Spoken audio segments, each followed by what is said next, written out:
cette fois-ci, on s'est posé un peu plus loin que on va dire du grand stand où il y a tous les auteurs. On est un peu plus calme. C'est mis place du marché et on est très heureux d'être avec. Oh là là. Maestro du roman. Vous êtes quand même indétrônable, Jeanine Boissard. Bonjour. Bonjour, indétrônable, je suis déjà détrônée par la cool littérature, les Virginia Grimaldi, etc. Mais j'ai depuis effectivement 60 ans des lecteurs très très fidèles qui viennent me voir à chaque signature et ça me fait un plaisir fou. Voilà.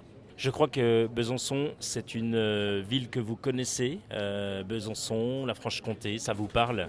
Ben oui, parce que la famille de mon père avait habité là et nous avions une ferme à Frasnes et que nous allions voir quand nous avons grandi. Nous allions la voir chaque année avec nos parents.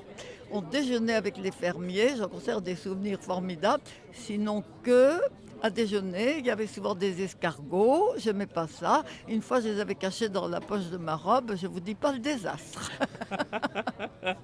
Eh ben dis donc. Et sinon, le comté, la saucisse de Morteau, la cancoyote. Mais attendez, tous les jours, je mange du comté.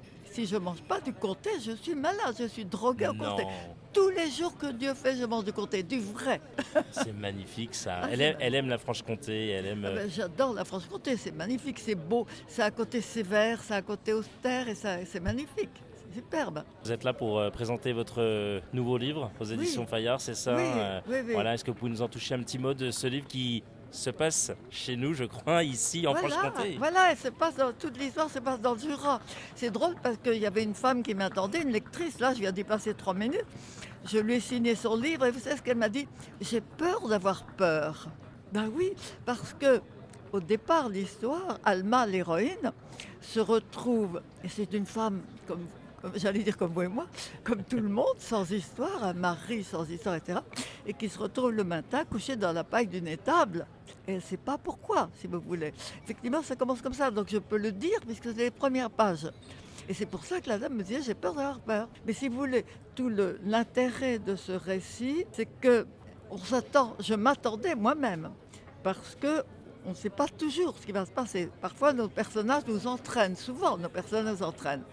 Je m'attendais à un ravisseur, une sombre brute.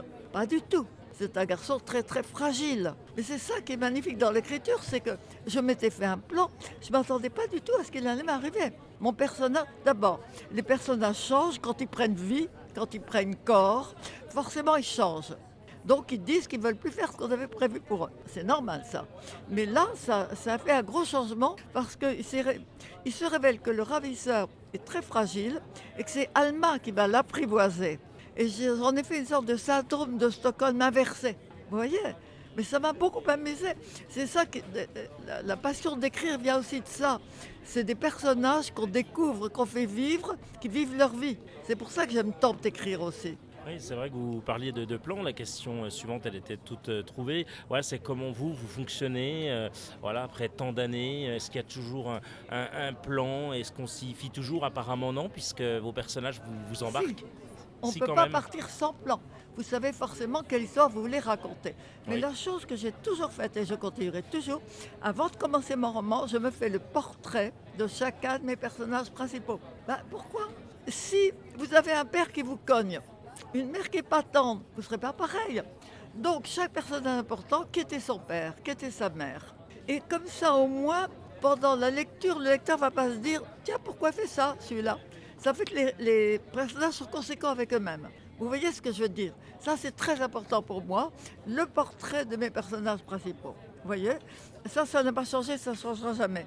J'ai une histoire que je veux raconter, un plan, mais ce plan, c'est comme je vous l'ai dit, il se modifie toujours forcément, mais j'ai quand même un début, un milieu, une fin.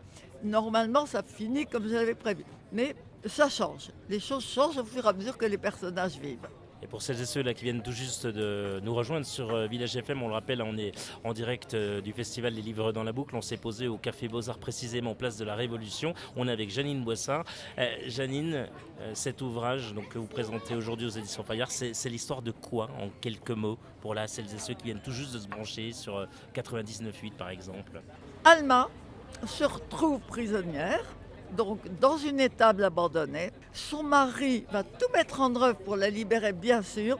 D'ailleurs, c'est ce qui la tient debout. Elle sait que son mari ne la lâchera jamais. Avec un gendarme merveilleux. J'ai d'excellents rapports avec les gendarmes. Très très souvent, j'en ai parlé, comme avec les pompiers. Je les connais, je suis allée les voir. Et là encore, je me suis adressée à des gendarmes qui m'ont beaucoup aidé pour le personnage qui s'appelle Germain Buisson, qui est gendarme. Ils m'ont beaucoup aimé à le mettre sur pied pour qu'il ne commette pas d'impair, pour qu'il ne fasse pas de faute, si vous voyez. C'est un des personnages importants de l'histoire. Donc il y a donc Alma, il y a son mari, il y a le ravisseur super important. Et puis voilà, il y a la famille du ravisseur. Et puis il y a un grand suspense. À un moment donné, j'ai voulu que le lecteur...